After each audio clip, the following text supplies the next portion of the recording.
जय हिंद दोस्तों, स्वागत है आपका अपने YouTube channel study with KP में। तो आज की इस वीडियो में हम लोग छत्तीसगढ़ सामान्य ज्ञान से संबंधित 100 प्लस एमसीक्यू क्वेश्चंस आपके लिए लेकर के आए हैं, जिसमें हम लोग छत्तीसगढ़ की भूगोल, इतिहास और जनजाति से संबंधित क्वेश्चंस देखने वाले हैं। यह वीडियो आने वाले समय में अभी छत्तीसगढ़ पुलिस कांस्टेबल भर्ती और व्यापम और पीएससी के द्वारा आयोजित अन्य एग्जाम, उन सभी के लिए जो है कारगर साबित होगा और यहाँ से जो है आपको क्वेश्चंस जरूर से देखने को मिलेगा।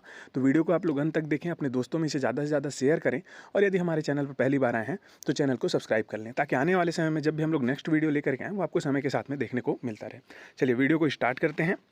पहला क्वेश्चन है आज का, छत्तीसगढ़ भातृत्व संघ का गठन किसने किया? ऑप्शन है आपका डॉक्टर खूबचंद बघेल, शंकर गुहा नियोगी, पवन दीवान, रामकृष्ण सिंह। 2 सेकंड है आपके पास। तो इसका जो सही उत्तर होगा वह है आपका option number A, doctor Khubchand Baghel ji ने। इन्होंने आपका छत्तीसगढ़ भातृत्व संघ का गठन किया, कब किया? तो 1967 ईस्वी में किया था। चलिए अगला देखते हैं। अगला क्वेश्चन है आपका, कैमूर पर्वत श्रृंखला किस पर्वत श्रेणी का भाग है? ऑप्शन है यहाँ पे सतपुड़ा पर्वत, विंध्याचल पर्वत, अरावली पर्वत, इनमें से कोई नहीं। 2 सेकंड है आपके पास।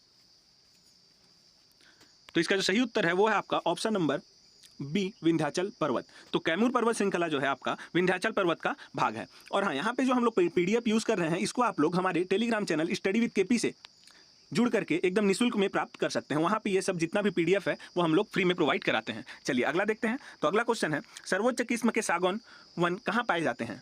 ऑप्शन है आपका झीरम घाटी, दरभा घाटी, खुरसेल घाटी, उपरोक्त सभी। 2 सेकंड है आपके पास। तो इसका जो सही उत्तर होगा वह है आपका ऑप्शन नंबर सी, खुरसेल घाटी। तो खुरसेल घाटी आपका किस जिले में है? तो ये है आपके नारायणपुर जिले में, और नारायणपुर जिले में अबूझ माड़िया जनजाति निवास करती है। ठीक है, और यहाँ पे जो है खुरसेल घाटी में आपका सर्वोच्च किस्म का सागौन वृक्ष पाया जाता है। अगला देखते हैं। तो अगला क्वेश्चन है, गोपद और रिहन नदी के मध्य जल विभाजक पर्वत है। ऑप्शन यहाँ पे दिया है देवगढ़ की पहाड़ी, कैमूर पर्वत, केसकाल, मैकल। 2 सेकंड है आपके पास। तो इसका जो सही उत्तर होगा वो है आपका ऑप्शन नंबर ए, देवगढ़ की पहाड़ी। देखिए यहाँ पे आपका ये है क्या, छत्तीसगढ़ का उत्तरी भाग। ठीक है, और ये आपका सरगुजा संभाग। यहाँ से आपका जो है आमापानी से गोपद नदी निकलता है और सोनगंगा अपोहा तंत्र की जो सोन नदी है उसमें मिल जाता है। यहाँ से आपका जो है छुरी मतरिंगा से रिहन नदी निकलता है, और ये भी आपके किस में मिल जाता है? सोन नदी में मिल जाता है। तो इनके बीच में जो है एक पर्वत है जो कि इनके बीच में जल विभाजक का कार्य करता है, और यही पर्वत जो है आपका कौन सा है जी? आपका देवगढ़ की पहाड़ी। ठीक है, चलिए अगला देख लेते हैं। तो अगला क्वेश्चन है, चावल के लिए सर्वाधिक उपयोगी मिट्टी कौन सी है? ऑप्शन है आपका कन्हार, डोरसा, कछारी, भाठा। 2 सेकंड है आपके पास। तो इसका जो सही उत्तर होगा वह है आपका ऑप्शन नंबर बी, डोरसा। अब देखिए डोरसा जो है कौन कौन से मिट्टी के मिश्रण से बनता है ये? तो ये आपका जो है लाल पीली मिट्टी से और काली मिट्टी, इन दोनों को यदि हम लोग मिलाएंगे तो आपका कौन सा मिट्टी बनता है जी? तो डोरसा मिट्टी बनता है। ठीक है, चलिए अगला देखते हैं। तो अगला क्वेश्चन है आपका, प्रदेश के जल अपवाह तंत्र को कितने भागों में बांटा गया है? ऑप्शन है आपका 3, 4, 5, 6। 2 सेकंड है आपके पास। तो इसका जो सही उत्तर होगा वह है आपका ऑप्शन नंबर सी। तो जितने भी आपके छत्तीसगढ़ में अपवाह तंत्र हैं उसको आप लोग देखेंगे तो कुल कितने होंगे आपके? 5। अब यहाँ पे आप जो है देखेंगे 5 कौन कौन से हैं। तो सबसे पहला आपका आएगा महानदी अपवाह तंत्र।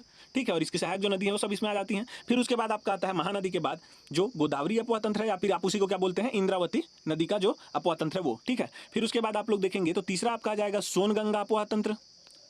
ये आपके सरगुजा संभाग वाला जो आता है नदी वो सब है। फिर उसके बाद आप लोग देखेंगे तो आपका आ जाएगा ब्राह्मणी अपवाह तंत्र। ये आपका जो है जसपुर और झारखंड के बीच में सीमा रेखा बनाती है, इसकी जो सहायक नदियां हैं वो। और लास्ट में आप लोग देखेंगे तो नर्मदा नदी अपवाह तंत्र। तो ये आपका जो है अमरकंटक पर्वत मतलब कि मैकल श्रेणी के आसपास से जो नदी है, जैसे कि आपका बंजर और ताड़ा, वो इसके अंदर आते हैं। तो ये जो है आपका 5 क्या है यहाँ पे? जल अपवाह तंत्र है। अगला देखेंगे तो अगला है आपका लात नदी का उद्गम स्थल है। ऑप्शन यहाँ पे है देवभोग, सोनबेरा पठार, पलासिनी, रदन की पहाड़ी। 2 सेकंड है आपके पास। तो इसका जो सही उत्तर होगा वह है आपका ऑप्शन नंबर डी, रदन की पहाड़ी। और ये किस जिले में है? तो ये है आपके महासमुंद जिले में। अब आप लोग यहाँ पे देख रहे हैं लात नदी। तो आप लोग यहाँ पे गौर किए होंगे कि जो लात नदी है प्लस महानदी प्लस मांड नदी, इन तीनों के संगम पे आपका कौन सा दर्शनीय स्थल है जी? तो ये है आपका चंद्रपुर। ठीक है, चंद्रपुर जो है इन तीनों के संगम पर स्थित है। तो इसको भी आप लोग याद रखेंगे। अगला देखेंगे तो छत्तीसगढ़ में सर्वाधिक समय तक शासन करने वाला वंश कौन सा है? ऑप्शन है यहाँ पे बस्तर के छिंदक नाग वंश, कलचुरी वंश, नल वंश, बाण वंश। 2 सेकंड है आपके पास।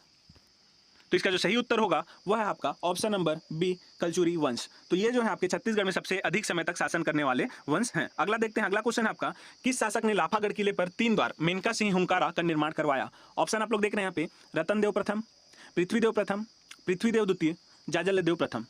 2 सेकंड है आपके पास। तो इसका जो सही उत्तर होगा वह है आपका ऑप्शन नंबर बी, पृथ्वीदेव प्रथम। ठीक है, तो पृथ्वीदेव प्रथम ने जो है लाफागढ़ किले का निर्माण करवाया और 3 द्वार मेनका सिंह हुंकारा का निर्माण किया था इसने। और लाफागढ़ को ही आप लोग छत्तीसगढ़ का चित्तौड़गढ़ भी बोलते हैं। देखिए यहाँ पे आप आता है क्या, पृथ्वीदेव द्वितीय। तो इसने क्या बनवाया था, तो इसने जो है आपका क्या बनवाया था जी, इसने गज किला को बनवाया था, रतनपुर का गज किला। तो गज किला किसने बनवाया बोलेगा, तो पृथ्वीदेव द्वितीय ने बनवाया। अगला देखते हैं, तो अगला क्वेश्चन है आपका, अंतिम स्वतंत्र कलचुरी व प्रथम मराठा अधीन कलचुरी शासक कौन है। ऑप्शन है आपका यहाँ पे राज सिंह, मोहन सिंह, रघुनाथ सिंह, कल्याण सिंह। 2 सेकंड है आपके पास। तो इसका जो सही उत्तर होगा वह आपका option number C, Raghunath Singh. देखिए अब जब आप लोग यहाँ पे देख रहे हैं तो थोड़ा सा मैं यहाँ पे बता देता हूँ कि कलचुरी वंश में जब ये शासन कर रहे थे रघुनाथ सिंह, ठीक है, ये थे आपके कौन से शाखा से, तो रतनपुर शाखा। अब रतनपुर शाखा में ये जब शासन कर रहे थे तो सन था आपका 1741। इस समय क्या हुआ, नागपुर के जो भोंसले शासक थे उनके सेनापति भास्कर पंत ने यहाँ पे क्या किया, आक्रमण किया जी। अब भास्कर पंत आक्रमण करता है तो ये क्या कर देता है, आत्मसमर्पण कर देता है। तो ये हार गया, तो इसके ऊपर अब किसका आ गया दबदबा, मराठों का। तो ये मराठों के अधीन क्या हो गया, पहला शासक हो गया। और क्योंकि ये जो है मराठों के अधीन पहला शासक हुआ तो ये क्या हो गया आपका खुद ब खुद अंतिम स्वतंत्र कलचुरी शासक भी हो गया। तो इसका आंसर क्या हो जाएगा आपका, रघुनाथ सिंह। ठीक है, अब कब किया था भास्कर पंत ने आक्रमण, तो 1741 में। अगला क्वेश्चन है आपका, कलचुरी कालीन मंत्री एवं संबंधित जो विभाग है इनमें कौन सा गलत यहाँ पे दिया है उसको आपको बताना है। 4 आपका ऑप्शन है यहाँ पे, महामात्य प्रमुख मंत्री हुआ करता था, महाप्रतिहार संचार विभाग का प्रमुख था, महाप्रभात्री जमाबंदी व राजस्व विभाग का प्रमुख था, महासंधि विग्राहक प्रशासनिक सलाहकार था। 2 सेकंड है आपके पास, कौन सा गलत है उसको बताना है आपको। तो इसका जो सही उत्तर होगा वह है आपका ऑप्शन नंबर डी, महासंधि विग्राहक। ये जो है आपका प्रशासनिक सलाहकार नहीं हुआ करता था, ये जो है विदेश मामले का मंत्री हुआ करता था। ठीक है, जैसे कि अभी वर्तमान में कौन है जी आपके, जयशंकर जी, ठीक है ना। तो वैसे ही ये क्या थे आपके संधि विग्राहक, महासंधि विग्राहक उन्हीं को बोला जाता था। विदेश मंत्री का जो पद में रहता था उसको बोला जाता था। अगला देखते हैं, तो कलचुरी कालीन साहित्य विक्रम विलास की रचना किसने की। ऑप्शन है आपका शिवदत्त शास्त्री, बाबू रेवाराम, गोपाल मिश्र, कालिदास। 2 सेकंड है आपके पास। तो इसका जो सही उत्तर होगा वह है आपका ऑप्शन नंबर बी, बाबू रेवाराम। इन्होंने जो है कलचुरी कालीन साहित्य विक्रम विलास की रचना की थी। अगला क्वेश्चन देखेंगे, तो वह है कवर्धा के फड़ीनाग वंश के संस्थापक हैं। ऑप्शन आपका यहाँ पे है गोपाल देव, रामचंद्र देव, अहिराज, मोनिंग देव। 2 सेकंड है आपके पास। तो इसका जो सही उत्तर होगा वह है आपका ऑप्शन नंबर सी, अहिराज। तो अहिराज जो है कवर्धा का फड़ीनाग वंश का संस्थापक था। ठीक है, और यहीं का जो है कवर्धा के फड़ीनाग वंश वाले शासकों ने ही भोरमदेव मंदिर को बनवाया है। मतलब इनके शासनकाल में ही भोरमदेव मंदिर बना है। आपका मड़वा महल भी इन्हीं के शासनकाल में बना है, छेरकी महल भी इन्हीं के शासनकाल में बना है। तो ये सबको आपको याद रखना है। चलिए अगला देखते हैं। अगला क्वेश्चन है आपका, मड़वा महल एक खाली स्थान है। ऑप्शन है आपका शिव मंदिर, विवाह स्थल, राजा का महल, विष्णु मंदिर। 2 सेकंड है आपके पास। तो इसका जो सही उत्तर है वह है आपका ऑप्शन नंबर ए, शिव मंदिर। तो मड़वा महल जो है आपका शिव मंदिर है, लेकिन किसका प्रतीक है यदि बोलता तो वह था आपका विवाह का प्रतीक। तो प्रतीक जब बोलेगा तो विवाह का प्रतीक होगा, लेकिन कौन सा, कुछ नहीं दिया है। ठीक है, प्रतीक वतीक कुछ नहीं दिया है, तो क्या है आपका एक शिव मंदिर है। तो आंसर क्या होगा, ऑप्शन नंबर ए इसका आंसर होगा। अगला देखेंगे, छत्तीसगढ़ का सबसे बड़ा झील दलपत सागर का निर्माण किसने करवाया। ऑप्शन है आपका चंदेल मामा, दलपत देव, दिक्पाल देव, अन्नम देव। 2 सेकंड है आपके पास। तो इसका जो सही उत्तर होगा वह है आपका ऑप्शन नंबर बी, दलपत देव। तो इन्होंने जो है सबसे बड़ा जो झील है छत्तीसगढ़ का दलपत सागर, उसको निर्माण करवाया था। और हाँ, हम लोग यहाँ पे जो यहाँ पीडीएफ है इसमें आंसर आपको नहीं दिख रहा है, लेकिन जो आप लोग हमारे टेलीग्राम चैनल से डाउनलोड करेंगे उसमें आपको इसका आंसर भी दिया रहेगा। ठीक है जी, चलिए अब अगला देख लेते हैं। तो अगला क्वेश्चन है, भूमकाल विद्रोह का प्रतीक चिन्ह था। ऑप्शन है आपका लाल मिर्च, आम की टहनी, धनुष बाण, उपरोक्त सभी। 2 सेकंड है आपके पास। तो इसका जो सही उत्तर होगा वह है आपका ऑप्शन नंबर डी, उपरोक्त सभी। तो भूमकाल विद्रोह कब हुआ था आपका, तो भूमकाल विद्रोह आपका हुआ था 1910 में। शासक कौन था इस समय, तो आपका रुद्र प्रताप देव। ठीक है, कौन से वंश से थे जी वो, तो वो आपके काकतीय वंश के थे। अब इसका नेतृत्व किसने किया था, तो गुंडाधुर ने किया था। तो गुंडाधुर जी ने इनका नेतृत्व किया था। और इसका प्रतीक क्या था, तो लाल मिर्च, आम की टहनी, धनुष बाण, ये तीनों इसके प्रतीक थे। तो इसका आंसर क्या हो जाएगा, ऑप्शन नंबर डी। अगला देखेंगे, तो छत्तीसगढ़ के प्रथम मराठा शासक बिंबाजी भोसले की मृत्यु कब हुई। ऑप्शन है आपका 6 दिसंबर 1787, सभी में 1787 दिया गया है। मैं डेट को बताता हूँ, 6 दिसंबर, 7 दिसंबर, 12 जनवरी, 14 जनवरी। 2 सेकंड है आपके पास। तो इसका जो सही उत्तर होगा वह है आपका ऑप्शन नंबर बी, 7 दिसंबर 1787। और इसके बारे में कहाँ से पता चलता है हमको, तो जो कोलब्रुक आया रहता है, ठीक है, ये आपका एक यात्री रहता है, विदेशी यात्री। जब कोलब्रुक आता है तो ये अपना यात्रा वृत्तांत लिखता है, उसमें जो है इसके बारे में पता चलता है कि 7 दिसंबर 1787 को किसका, बिंबाजी भोसले का मृत्यु हुआ था। अब अगला देखते हैं, तो सूबा शासन कब से कब तक चला। ऑप्शन है आपका 1787 से लेकर 1811 तक, 1787 से 1818 तक, 1785 से 1818 तक, 1790 से 1811 तक। 2 सेकंड है आपके पास। तो इसका जो सही उत्तर होगा वो है आपका ऑप्शन नंबर बी 1787 से लेकर 1818 तक। सूबा शासन स्टार्ट किसने किया था? तो इसके जो है जनक किसको बोला जाता है सूबा शासन का? तो व्यंको जी को बोला जाता है। ठीक है, व्यंको जी, इन्होंने जो है सूबा शासन स्टार्ट किया था। पहले सूबेदार कौन थे यहाँ के? तो महिपत राव दिनकर। फिर उसके बाद अंतिम जो है वो है आपके यादव राव। ठीक है, यादव राव देशमुख। चलिए अगला देखते हैं। तो अगला क्वेश्चन है आपका, छत्तीसगढ़ में डाक और तार का विकास किस अधीक्षक ने कराया? ऑप्शन है आपका हंटर, एग्न्यू, सैंडीज, क्राफर्ड। 2 सेकंड है आपके पास। तो इसका जो सही उत्तर होगा वो है आपका ऑप्शन नंबर कौन सा जी? सी, सैंडीज। तो सैंडीज जो रहता है वो डाक और तार का जो है विकास करता है। अब आप लोग इधर देख रहे हैं अधीक्षक। तो छत्तीसगढ़ में आप लोग जान रहे हैं सूबा शासन के बाद आपका अधीक्षक यहाँ पे नियुक्त किया गया था। जब मराठों के अधीन, सॉरी अंग्रेजों के अधीन जब मराठा शासन चल रहा था तो वहाँ पे क्या हो रहा था? अधीक्षक नियुक्त किए जा रहे थे। तो उसमें जो है आपका सबसे पहले कौन आता है? तो एडमंड आता है। फिर उसके बाद आता है आपका एग्न्यू आता है। ठीक है, फिर उसके बाद आता है आपका हंटर, फिर उसके बाद आता है आपका सैंडीज। तो ये जो सैंडीज रहता है इसी ने क्या किया था? आपका डाक और तार का विकास कराया था। ठीक है जी, चलिए। और लास्ट में जो आता है वो कौन आता है? क्राफर्ड आता है। इसके बीच में और एक आया रहता है विल्किंस, लास्ट में आता है आपका क्राफर्ड। तो क्राफर्ड जो है अंतिम रहता है अधीक्षक, पहला आपका रहता है एडमंड। ये भी पूछा जाता है। अगला देखते हैं। तो अगला क्वेश्चन है, छत्तीसगढ़ संभाग का गठन कब हुआ? ऑप्शन है आपका 1854, 1861, 1862, इनमें से कोई नहीं। 2 सेकंड है आपके पास। तो इसका जो सही उत्तर होगा वह है आपका ऑप्शन नंबर कौन सा जी? ऑप्शन नंबर सी, 1862। अब देखिए होता क्या है, छत्तीसगढ़ में जब क्या हो जाता है, ब्रिटिशों के अधीन में चले जाता है छत्तीसगढ़। कब? 1854 में। अब 1854 में जाता है तो इस समय क्या होता है, 54 में ही आपका यहाँ पे तहसीलदारी व्यवस्था लाया जाता है। 61 में आपका क्या लाया जाता है? जिलेदारी व्यवस्था लाया जाता है। फिर 62 में आपका क्या आता है? तो 62 में आपका संभाग वाला व्यवस्था लाया जाता है। तो इसी समय जो है छत्तीसगढ़ संभाग का गठन होता है। तो मध्य प्रांत में कुल 5 संभाग गठित हुए थे इस समय 1862 में, जिसमें छत्तीसगढ़ एक था। चलिए अगला देख लेते हैं। अगला क्वेश्चन है आपका, सरस्वती पुस्तकालय की स्थापना कब हुई? ऑप्शन है आपका 1919, सॉरी 1909, 1907, 1916, 1913। 2 सेकंड है आपके पास।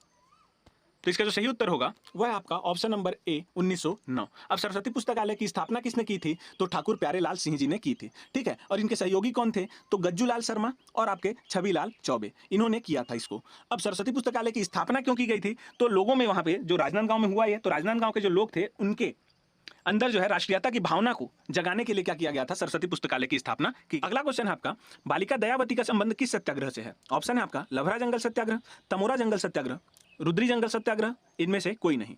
2 सेकंड है आपके पास। तो इसका जो सही उत्तर होगा वो है आपका ऑप्शन नंबर बी, तमोरा जंगल सत्याग्रह।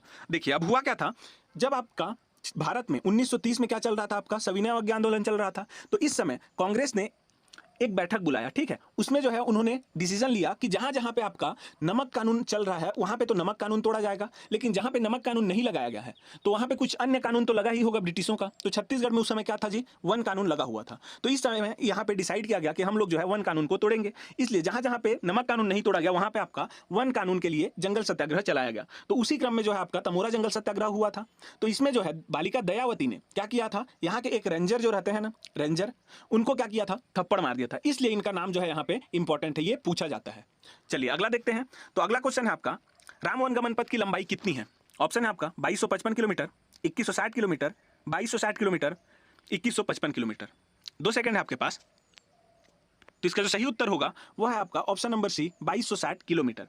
देखिए होता क्या है आपका, जब राम जी यहाँ आए थे छत्तीसगढ़ में, तो छत्तीसगढ़ में वे 75 जगह से होकर के गुजरे थे। ठीक है, 75 जो है जाने माने जगह से होकर के गुजरे थे। उनमें से आपका जो 51 जगह है इसको जो है राम वनगमन पथ में जोड़ने का क्या किया गया था? एक योजना बनाया गया था पिछले सरकार में। ठीक है, जब आपका कांग्रेस सरकार था तब उसमें से पहले चरण में आपका 10 जगह को चयनित किया जा चुका था। और इन 10 जगह को यदि आप लोग जोड़ेंगे, ठीक है, एक रोड के थ्रू, तो उसका जो लंबाई था वो कितना था आपका? 2260 किलोमीटर। चलिए अगला देखते हैं। तो अगला देखते हैं, अगला क्वेश्चन है आपका, मुरिया जनजाति के युवा गृह में युवती मुखिया को क्या कहा जाता है? ऑप्शन है आपका बेलोसा, मुटियारिन, लयस्कू, धांगरीन। 2 सेकंड है आपके पास। तो इसका जो सही उत्तर होगा वह है आपका ऑप्शन नंबर ए, बेलोसा। ठीक है, तो ये जो है क्या दिया गया है क्वेश्चन में? युवती मुखिया पूछी है। ठीक है, इसलिए मुखिया क्या था, कौन थी इसमें? तो बेलोसा को बोला जाता है मुखिया। लेकिन यदि उसके सदस्य को, युवती जो सदस्य रहते हैं उनको क्या बोला जाता है? मुटियारिन। और ये तो हो गया मुरिया जनजाति के युवा गृह में, मतलब कि गोटुल में। ठीक है, गोटुल में हो गया ये। अब यदि हम लोग देखेंगे किसमें, अबूझ मारियालो के कोसी घोटुल में देखेंगे तो उसमें जो है लयस्कू बोला जाता है। ठीक है, लयस्कू बोला जाता है, लेओर और लयस्कू। तो लेओर बोलते हैं लड़के को, लयस्कू बोलते हैं लड़की सदस्य को। अब धांगरीन किस में बोला जाता है? तो धांगरीन जो है आपके उरांव लोग का जो रहता है। ठीक है, उरांव जनजाति में रहता है आपका क्या? धुमकुरिया। तो उसमें जो है आपका क्या रहता है जी, धांगरीन बोला जाता है लड़की सदस्य को। चलिए अगला देखते हैं। अगला क्वेश्चन है आपका, प्रजा जनजाति का युवा गृह को क्या कहा जाता है? ऑप्शन है आपका रंगबंग, दंगा बक्सर, घोटुल, धुमकुरिया। 2 सेकंड है आपके पास। तो इसका जो सही उत्तर होगा वह है आपका ऑप्शन नंबर बी, दंगा बक्सर। ठीक है, तो प्रजा जनजाति का जो युवा गृह रहता है उसको क्या बोला जाता है? दंगा बक्सर। और रंगबंग किसका रहता है? तो ये रहता है आपका भुंजिया लोग का। घोटुल किसका रहता है? तो इसको अभी देखें हम लोग, मुड़िया लोग का है। धुमकुरिया भी अभी हम लोग डिस्कस किए, किसका था? उरांव लोग का। चलिए अगला देखते हैं। तो अगला क्वेश्चन है, किस जनजाति को मेडिसिन मैन ऑफ गॉड कहा जाता है? ऑप्शन है आपका कमार, बैगा, कोरकू, भतरा। 2 सेकंड है आपके पास। तो इसका जो सही उत्तर है वह है आपका ऑप्शन नंबर बी, बैगा। अब बैगा है इसका आंसर। तो बैगा देखिए क्या है आपका, ये राष्ट्र सरकार के द्वारा जो है, केंद्र के द्वारा जो हमारे छत्तीसगढ़ में विशेष पिछड़ी जनजाति 5 घोषित किए गए हैं। तो ये जो 5 हैं इनमें से एक है आपका क्या? बैगा। तो बैगा का जो है आपका, बैगा मतलब विशेष पिछड़ी जनजाति बैगा अभिकरण कहाँ पे है? विकास अभिकरण इनका। तो उसका मुख्यालय है आपका कवर्धा में। तो इसको भी आप लोग याद रखेंगे कि कवर्धा में जो है विशेष पिछड़ी जनजाति बैगा विकास अभिकरण है। और प्रकोष्ठ कहाँ पे है इन लोग का? तो अभी प्रकोष्ठ बनाया गया है बैगा लोग का। तो 3 है, ठीक है। प्रकोष्ठ कहाँ कहाँ है आपका? तो एक है कोरिया में, एक है मुंगेली में, एक है राजनांदगांव में। ये तीनों हैं। और यदि बोला जाए कि बैगा और बिरहोर का प्रकोष्ठ कहाँ पे है, तो वो है आपका धर्मजगढ़ में। तो इतना आपको याद रखना है। अगला देखते हैं। अगला क्वेश्चन है, भूमकाल विद्रोह के नेता गुंडाधुर किस जनजाति से संबंधित है? ऑप्शन है आपका बिंजवार, कंवर, धुरवा, मुंडा। 2 सेकंड है आपके पास। तो इसका जो सही उत्तर होगा वह है आपका ऑप्शन नंबर सी, धुरवा। तो भूमकाल विद्रोह के नेता जो हैं कौन? गुंडाधुर जी, वो धुरवा जनजाति से संबंधित हैं। अगला देखते हैं। तो अगला क्वेश्चन है आपका, तरिया, झलियारा, धरियारा किस जनजाति की उपजाति हैं? ऑप्शन है आपका बैगा, कोरकू, उरांव, भैना। 2 सेकंड है आपके पास। तो इसका सही उत्तर होगा वह है आपका ऑप्शन नंबर डी, भैना। ठीक है, तो भैना जनजाति जो है इनके उपजाति को क्या बोला जाता है? तरिया, झलियारा और धरियारा। ठीक है, चलिए अगला देख लेते हैं। तो अगला क्वेश्चन है आपका, हनाल पाटा किस गीत से संबंधित है? ऑप्शन है आपका मृत्यु गीत, विवाह गीत, धार्मिक गीत, देवगीत। 2 सेकंड है आपके पास। तो इसका जो सही उत्तर होगा वह है आपका ऑप्शन नंबर ए, मृत्यु गीत। तो हनाल पाटा एक क्या है? मृत्यु गीत है। अगला क्वेश्चन है आपका, बिल्मा नृत्य का मुख्य वाद्य यंत्र है? ऑप्शन है यहाँ पे चिटकुल, ढोल, मांदर, झांझ। 2 सेकंड है आपके पास। तो इसका जो सही उत्तर होगा वह है आपका ऑप्शन नंबर सी, मांदर। तो मांदर जो है आपका बिल्मा नृत्य का मुख्य वाद्य यंत्र है। अब ये जो बिल्मा नृत्य है इसको कौन सी जनजाति करती है? तो इसको जो है बैगा जनजाति करती है। तो ये पूछा जाता है, इसको आप लोग याद रखेंगे। कब किया जाता है? तो ये जो है आपके दशहरा के अवसर पर किया जाता है। दशहरा के अवसर पर इसको किया जाता है। चलिए अगला देखते हैं। तो अगला क्वेश्चन आपका, बेल धातु किस शिल्प कला से संबंधित है? ऑप्शन है आपका झारा शिल्प कला, ढोकरा शिल्प कला, बांस शिल्प कला, कोसा शिल्प कला। 2 सेकंड है आपके पास। तो इसका जो सही उत्तर होगा वह है आपका ऑप्शन नंबर बी, ढोकरा शिल्प कला। ठीक है, तो बेल धातु जो है ढोकरा शिल्प कला से संबंधित है। ये बहुत इंपॉर्टेंट क्वेश्चन है, बार बार ये रिपीट होता है। अगला क्वेश्चन देखते हैं, छत्तीसगढ़ लोक सांस्कृतिक संस्था पुरखौती मुक्तांगना किस जिले में स्थित है? ऑप्शन है आपका राजिम, गरियाबंद, बिलासपुर, रायपुर। 2 सेकंड है आपके पास। तो इसका सही उत्तर होगा ऑप्शन नंबर डी, रायपुर। तो इसका आंसर क्या होगा? रायपुर। अब एक आता है क्वेश्चन, आगाज दिया कहाँ पे है छत्तीसगढ़ में? तो आगाज दिया जब बोला जाएगा, आगाज दिया तो ये कहाँ है आपके? तो ये आपके भिलाई में। तो इसको भी आप लोग याद रखेंगे, भिलाई में होगा इसका आंसर। ठीक है, आगाज दिया पूछा तो। चलिए अगला देखते हैं। अगला क्वेश्चन है, छत्तीसगढ़ परिदर्शन पुस्तक के लेखक कौन है? ऑप्शन है यहाँ पे बलदेव मिश्र, पालेश्वर शर्मा, प्यारेलाल गुप्त, परदेसी राम वर्मा। 2 सेकंड है आपके पास। तो इसका जो सही उत्तर होगा वह है आपका option number B, Paleshwar Sharma ji. इन्होंने जो है छत्तीसगढ़ परिदर्शन पुस्तक लिखा है। अगला क्वेश्चन है यहाँ पे, पर्रा भर लाई काव्य के रचनाकार हैं? ऑप्शन यहाँ पे है गोपाल मिश्र, बलदेव मिश्र, श्यामलाल चतुर्वेदी, लोचन प्रसाद पांडे। 2 सेकंड है आपके पास। तो इसका जो सही उत्तर होगा वह है आपका ऑप्शन नंबर डी, लोचन प्रसाद पांडे बोलता हूँ, इसका होगा आंसर श्यामलाल चतुर्वेदी जी। तो श्यामलाल चतुर्वेदी जी ने जो है पर्रा भर लाई काव्य की रचना की है। अगला देखते हैं। क्वेश्चन है आपका, छत्तीसगढ़ का प्रतीक वाक्य है? ऑप्शन है यहाँ पे गढ़बो नवा छत्तीसगढ़, सत्यमेव जयते, अरपा पैरी के धार, वसुदेव कुटुंबकम। 2 सेकंड है आपके पास। तो इसका जो सही उत्तर होगा वो है आपका ऑप्शन नंबर ए, गढ़बो नवा छत्तीसगढ़। देखते हैं अगला क्वेश्चन है आपका, छत्तीसगढ़ राज्य की आधिकारिक वेबसाइट क्या है? ऑप्शन है यहाँ पे www.chhattisgarhbhuiya.com, www.chhattisgarh.nic.in। फिर उसके बाद आप लोग यहाँ पे देख रहे हैं ये तीसरा ऑप्शन है, और लास्ट में आपका दिया है इनमें से कोई नहीं। 2 सेकंड है आपके पास। तो इसका जो सही उत्तर होगा वो है आपका ऑप्शन नंबर बी, www.chhattisgarh.nic.in। ये आपका छत्तीसगढ़ राज्य का आधिकारिक वेबसाइट है। चलिए अगला क्वेश्चन देखते हैं। अगला क्वेश्चन है आपका यहाँ पे, मैकल श्रेणी की सबसे ऊंची चोटी है? ऑप्शन है यहाँ गौरलाटा, देवगढ़ की चोटी, बदरगढ़, नंदीराज। 2 सेकंड है आपके पास। तो इसका सही उत्तर होगा आपका ऑप्शन नंबर सी, बदरगढ़। अब देखिए बदरगढ़ जो है आपका किस जिले में है, इसको आप लोग को याद रखना है, कबीरधाम जिले में है। इसकी ऊंचाई कितनी है, तो 1176 मीटर है। ये आपके जो है मैकल श्रेणी की सबसे ऊंची चोटी है। चलिए अगला देखते हैं। अगला क्वेश्चन है आपका, लाल दोमट मिट्टी की प्रकृति कैसी होती है? ऑप्शन है यहाँ पे अम्लीय, क्षारीय, दोनों, इनमें से कोई नहीं। 2 सेकंड है आपके पास। तो इसका सही उत्तर होगा आपका ऑप्शन नंबर कौन सा, ए, अम्लीय। अब इसको आप लोग याद कैसे रखेंगे? छत्तीसगढ़ में 5 प्रकार का मिट्टी मिलता है जी आपको। देखिए कौन कौन सा है आपका, सबसे पहले तो आप लोग क्रम से याद रखेंगे कौन सबसे ज्यादा है, उसके बाद कम कौन सा है करके, ठीक है। तो सबसे ज्यादा आपका मिलता है लाल पीली मिट्टी, फिर उसके बाद मिलता है आपका लाल रेतीली मिट्टी, फिर उसके बाद मिलता है आप लोग का लाल दोमट मिट्टी, फिर उसके बाद मिलता है आपको लेटराइट मिट्टी, फिर उसके बाद मिलता है आप लोग का कौन सा, काला मिट्टी। तो देखिए ये जो आपका ये तीनों है पहले के 3 क्रम के, ये जो है आपके अम्लीय प्रकृति के होते हैं, और ये जो है मतलब लेटराइट मिट्टी और काली मिट्टी ये क्षारीय प्रकृति के होते हैं। तो इसको ऐसे आप लोगों को याद रखना है। और हाँ, आपको मैं यहाँ पे एक जानकारी देना चाहता हूँ, हम लोग हमारे Telegram channel study with KP में आपको ये PDF तो देते ही हैं फ्री में, उसके साथ ही साथ आप लोग के लिए हम लोग क्या कर रहे हैं, प्रत्येक दिन जो है 10 इंपॉर्टेंट क्वेश्चन का टेस्ट सीरीज चला रहे हैं, जिसको हम लोग किसमें जी, टेस्ट मोज करके आप लोग का एक लिंक आता है, उसको यदि आप लोग क्या करेंगे, टच करेंगे, तो आप लोग टेस्ट वाले पेज पे पहुंच जाएंगे। आपके पास 10 क्वेश्चन रहेगा और इसमें टाइम सेट रहेगा, उस टाइम पे आपको ये 10 क्वेश्चन को वहां पे क्या करना पड़ेगा, कंप्लीट करना पड़ेगा, ठीक है। तो ऐसा हम लोग वहां पे चला रहे हैं। ये जो कि है ये बिल्कुल निःशुल्क है, तो इसको अपने दोस्तों को भी इसके बारे में बताइएगा और आप लोग भी इसको अटेंड कीजिएगा। और हम लोग गुरुवार और रविवार के बाद आपका जो है मंगलवार को मॉक टेस्ट सीरीज चला रहे हैं, और ये मंगलवार वाला जो है आपका 100 क्वेश्चन रहता है इसमें, और ये 100 क्वेश्चन जो है आपके छत्तीसगढ़ पुलिस भर्ती का जो रिटन एग्जाम होगा उसका जो पैटर्न रहेगा, उसी पैटर्न में हम लोग ये 100 क्वेश्चन आपका लेकर के आ रहे हैं। इसका 2 वीडियो आ चुका है, आप लोग इसको चेक कर सकते हैं। और रविवार को जो आता है उसमें आपका भारत और छत्तीसगढ़ दोनों मिला करके 50 क्वेश्चन रहता है, ठीक है, टेस्ट वीडियो। तो 3 टेस्ट सीरीज हम लोग चला रहे हैं, इन तीनों को आप लोग रेगुलर अटेंड करते रहिए, इससे आपको जो है बहुत फायदा होने वाला है। चलिए ये तो हुआ आपका टेस्ट सीरीज के बाद। अब अगला क्वेश्चन देखते हैं जी। अगला क्वेश्चन है आपका, प्रदेश का सर्वाधिक वर्षा वाला जिला कौन सा है? ऑप्शन है यहाँ पे जसपुर, नारायणपुर, अबूझमाड़, ए और बी दोनों। 2 सेकंड है आपके पास। तो इसका सही उत्तर होगा आपका ऑप्शन नंबर डी, ए और बी दोनों। देखिए यहाँ पे आपको कंफ्यूज नहीं होना है। अब मैं उस दिन कम्युनिटी पोस्ट में एक क्वेश्चन डाला था कि सर्वाधिक वर्षा वाला जिला कौन सा है, तो बहुत लोग बोल रहे थे उस दिन अबूझमाड़ अबूझमाड़ करके। तो अबूझमाड़ कोई जिला नहीं है जी, ठीक है, वहां पे जसपुर था साथ में, तो जसपुर उसका आंसर हो सकता था। बहुत लोगों ने जसपुर दिया, लेकिन बहुत लोग बोल रहे थे कि अबूझमाड़। लेकिन वहां पे यदि नारायणपुर रहता तो वहां पे आपका जो है ये दोनों आंसर रहता, अबूझमाड़ और नारायणपुर मिला करके, ठीक है। लेकिन वहां पे नारायणपुर नहीं था, अबूझमाड़ था, इसलिए उसका आंसर हमने क्या लिया था, जसपुर। तो इस केस में जब दोनों दिया रहेगा आपको जसपुर और नारायणपुर, तो इसका आंसर अब क्या लेना है आपको, ऑप्शन नंबर डी, ए और बी दोनों। चलिए अगला देखते हैं। यहाँ पे जिला वाला बात हुआ है, ठीक है जी। चलिए अगला देख लेते हैं। अगला क्वेश्चन है आपका, इनमें से कौन सी मान नदी की सहायक नदी है? ऑप्शन है आपका कोइराज, चिंदई, कुरकुट, उपरोक्त सभी। 2 सेकंड है आपके पास। तो इसका सही उत्तर आप लोग देखेंगे क्या होगा, ऑप्शन नंबर डी, उपरोक्त सभी। देखिए आपका जो मान नदी है ये किसका सहायक नदी है, तो ये है आपका महानदी का सहायक नदी। आप लोग जान रहे हैं मान नदी, महानदी और आपका लात नदी, इन तीनों के संगम पे आपका क्या बसा है जी, चंद्रपुर नगरी बसा है। और इसी मान नदी का जो सहायक नदी है वो कौन कौन सा है आपका, कोइराज है, चिंदई है और कुरकुट है। चलिए अगला देख लेते हैं। अगला क्वेश्चन है आपका, प्रदेश का सबसे छोटा वन वृत्त है? ऑप्शन है यहाँ पे दुर्ग, बिलासपुर, सरगुजा, जगदलपुर। 2 सेकंड है आपके पास। तो इसका सही उत्तर होगा आपका ऑप्शन नंबर ए, दुर्ग। अब आप लोग को सबसे पहले तो यहाँ जानना होगा कि छत्तीसगढ़ में कितने वन वृत्त हैं। वन वृत्त आपके छत्तीसगढ़ में कितने हैं, 6 हैं।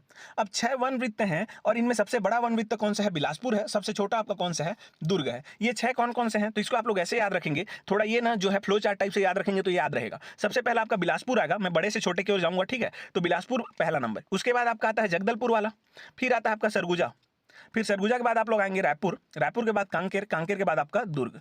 तो सबसे बड़ा हुआ आपका यहाँ पे कौन सा, बिलासपुर, और सबसे छोटा हुआ आपका यहाँ पे दुर्ग। चलिए ऐसे याद रखेंगे इसको। अगला क्वेश्चन आपका, छत्तीसगढ़ हर्बल स्टेट का गठन कब हुआ? ऑप्शन है यहाँ पे 1 जुलाई 2000, 4 जुलाई 2001, 6 जुलाई 2001, 4 जुलाई 2000। 2 सेकंड है आपके पास। यदि वीडियो आप लोग को अच्छा लग रहा हो तो वीडियो को लाइक कर देंगे, अपने दोस्तों में शेयर भी कर देंगे, और ऐसे ही वीडियो का नोटिफिकेशन समय से प्राप्त करने के लिए हमारे चैनल को सब्सक्राइब भी कर लीजिएगा। तो इसका आंसर आप लोग का कौन सा होगा, ऑप्शन नंबर बी, 4 जुलाई 2001 को। चलिए अगला देखते हैं। तो अगला क्वेश्चन है आपका यहाँ पे, छत्तीसगढ़ के आभूषण गोड़ मुंदरी को पहना जाता है? ऑप्शन है आपका यहाँ पे पैर में, हाथ में, नाक में, कमर में। 2 सेकंड है आपके पास। तो इसका सही उत्तर होगा आपका ऑप्शन नंबर बी, हाथ में। आप लोग यहाँ पे कंफ्यूज नहीं होंगे, ये पैर में नहीं होगा, ये हाथ में होगा, ठीक है। गोड़ मुंदरी उसका बस नाम है, लेकिन पहनते हैं उसको हाथ में। हाथ में भी कहाँ पे पहनते हैं, तो कलाई में पहना जाता है, ठीक है ना जी। तो इसको आप लोग याद रखेंगे। चलिए अगला क्वेश्चन देखते हैं। अगला क्वेश्चन है आपकी स्क्रीन पर, लोकमाड़ई मेला का आयोजन किस जिले में किया जाता है? ऑप्शन है यहाँ पे नारायणपुर, बस्तर, दंतेवाड़ा, राजनांदगांव। 2 सेकंड है आपके पास। तो इसका सही उत्तर होगा आपका option number D, Rajnandgaon. Rajnandgaon में आपका लोक मड़ई मेला का आयोजन किया जाता है। अगला क्वेश्चन है आपका, छेरछेरा पर्व का आयोजन किस माह में किया जाता है? ऑप्शन है यहाँ पे पौष पूर्णिमा, माघ पूर्णिमा, अगहन माह, कुंवार माह। 2 सेकंड है आपके पास।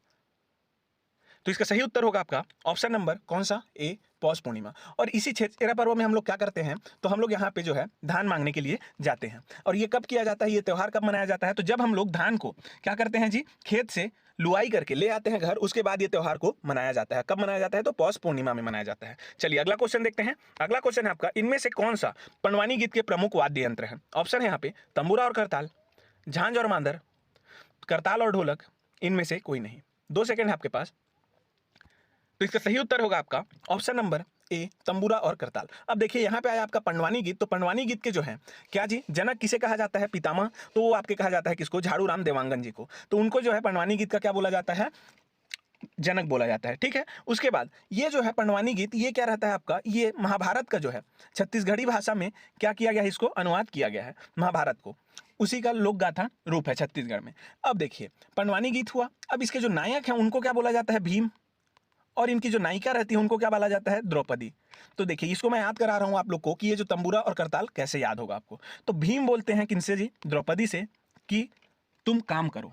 क्या बोलते हैं? तुम काम करो, तुम काम करो। तो तुम से आपका क्या आ जाएगा? तंबूरा आ जाएगा। करो से आपका क्या आ जाएगा? करताल आ जाएगा। तो आप लोग ऐसे याद रखेंगे इसको, तंबूरा और करताल। चलिए अगला देखते हैं। अगला क्वेश्चन है आपका, डंडारी नृत्य किस अवसर पर किया जाता है? ऑप्शन है आपका दिवाली, छेरछेरा, होली, विवाह। 2 सेकंड है आपके पास।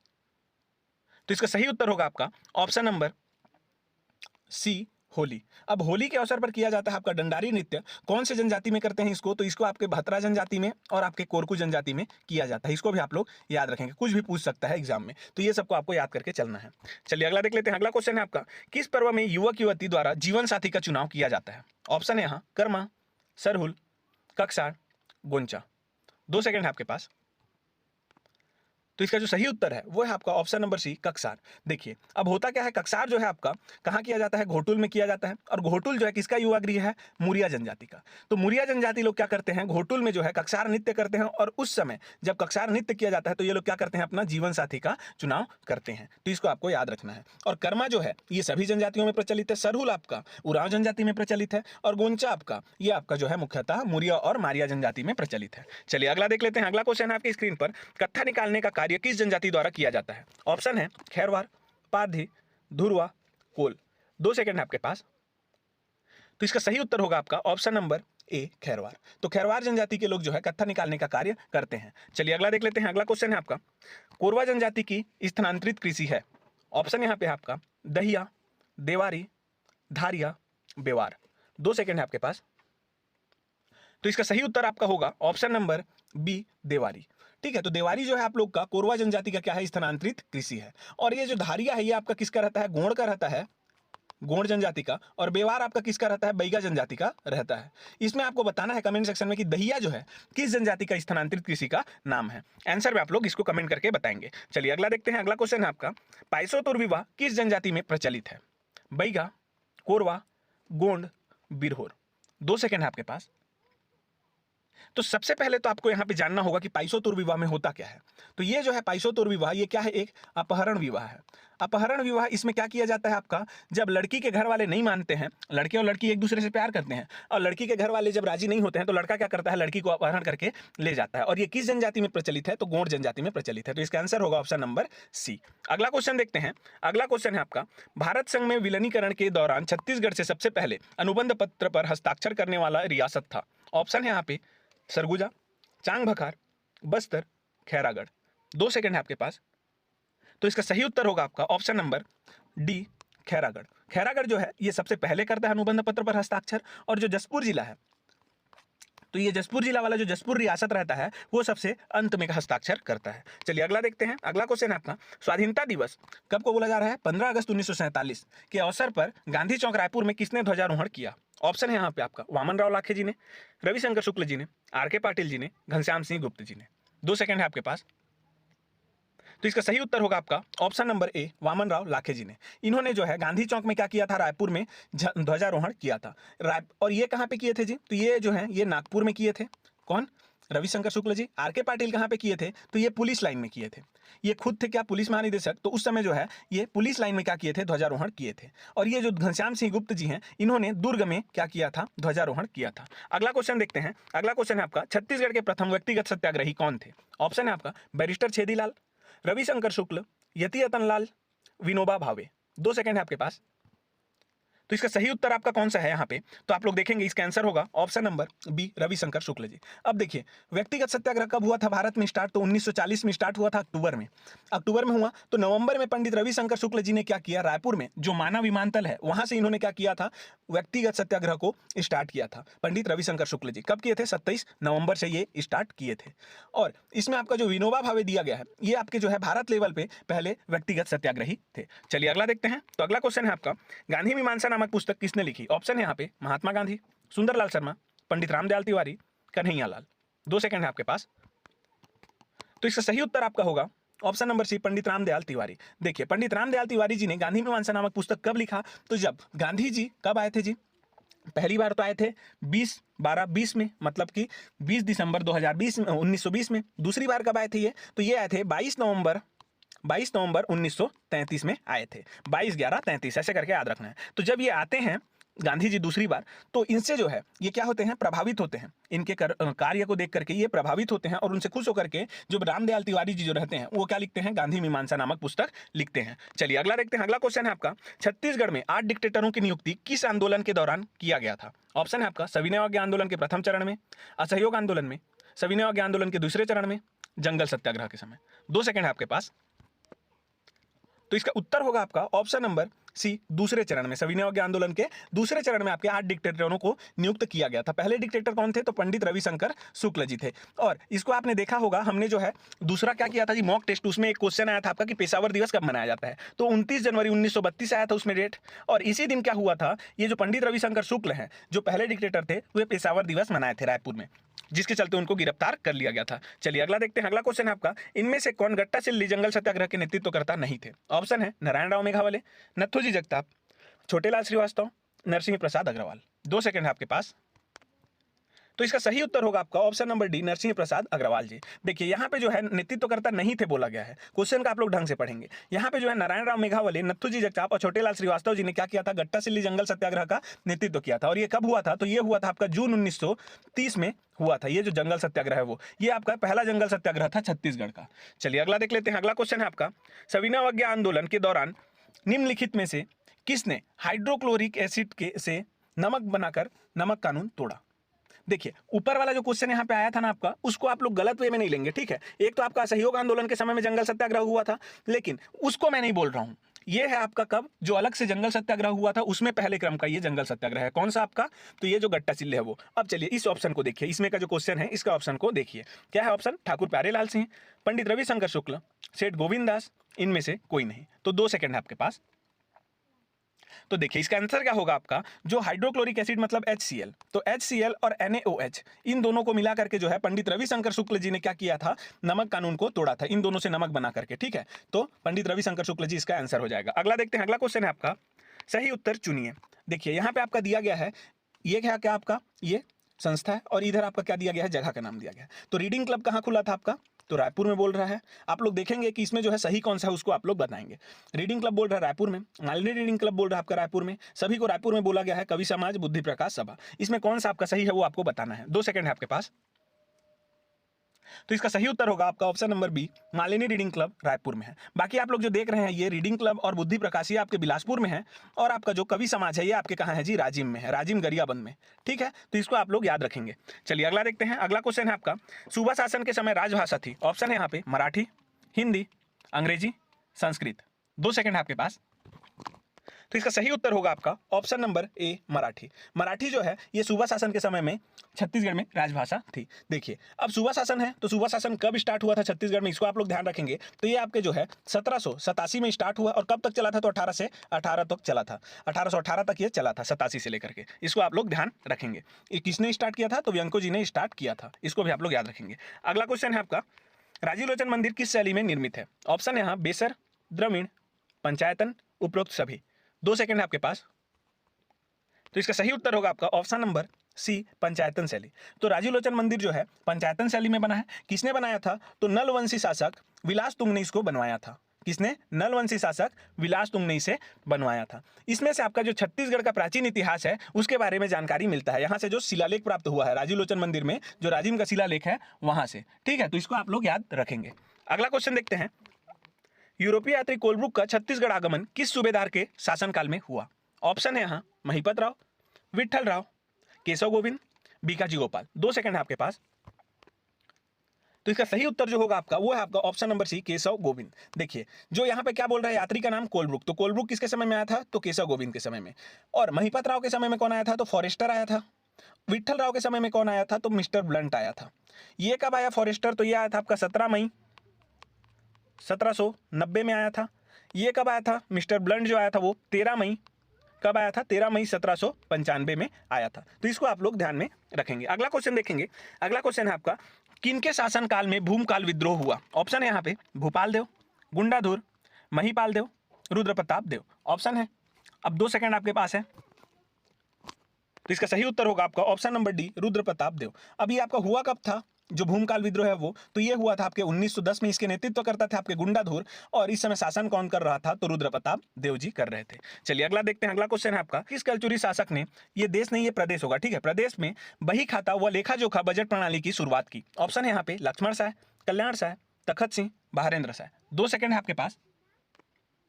तो इसका सही उत्तर होगा आपका option number A, Laxman Shah. Kalyan Shah जो थे इन्होंने क्या किया था आपका? तो गढ़ व्यवस्था चालू किया था इन्होंने। गढ़ व्यवस्था जो छत्तीसगढ़ को, जो छत्तीसगढ़ में बांटा गया था चिसम के द्वारा, वो किसके गढ़ व्यवस्था पे बांटा गया था? तो कल्याण शाह के गढ़ व्यवस्था के द्वारा बांटा गया था, इसी के हिसाब से। और देखिए ये जो राजा हैं ये सभी कौन से वन से संबंधित हैं? तो ये जो है कहाँ पे? रतनपुर के जो कलचुरी शासक थे उनसे संबंधित है, रतनपुर शाखा से संबंधित है ये, ठीक है। इसको आप लोग याद रखेंगे। अगला क्वेश्चन है आपका, किस शासक के शासनकाल को छत्तीसगढ़ के इतिहास का स्वर्णकाल कहा जाता है? ऑप्शन है महाशिवगुप्त तेवरदेव, चंद्रगुप्त, हर्षगुप्त, महाशिवगुप्त, बालार्जुन।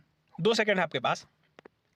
तो इसका सही उत्तर होगा आपका option number D, Mahashivagupta Balarjuna. अब यहाँ पे बोला है स्वर्णकाल, तो स्वर्णकाल में आपका महाशिवगुप्त बालार्जुन होगा। इनका शासनकाल कब से कब तक था? तो 595 से लेकर के 655 ईस्वी तक था। इसको आप लोग याद रखेंगे। इसी समय आपका हुएनसांग आया था कब? 639 ईस्वी में। अब देखिए ये तो था आपका स्वर्णकाल, लेकिन उत्कर्ष काल यदि बोला जाता छत्तीसगढ़ के इतिहास का उत्कर्ष काल, तो वो था आपका कौन सा? तो महाशिव तिवरदेव के समय में। चलिए अगला देखते हैं। अगला क्वेश्चन है आपका, चितवा डोंगरी नवपाषाण काल शैल चित्रों के अध्ययन करता है? ऑप्शन है यहाँ पे भगवान सिंह बघेल, रमेंद्रनाथ मिश्र, एमजी दीक्षित, ए और बी दोनों। 2 सेकंड है आपके पास। तो इसका सही उत्तर होगा आपका ऑप्शन नंबर डी, ए और बी दोनों। मतलब भगवान सिंह बघेल और रमेंद्रनाथ मिश्र दोनों ने मिल करके क्या किया था? यहाँ के शैल चित्रों को अध्ययन किया था। अगला क्वेश्चन देखते हैं। अगला क्वेश्चन आपका, इनमें से कौन छायावाद के प्रवर्तक माने जाते हैं? ऑप्शन है हीरालाल काव्य उपाध्याय, मुकुटधर पांडे, लोचन प्रसाद पांडे, सुंदरलाल शर्मा। 2 सेकंड है आपके पास।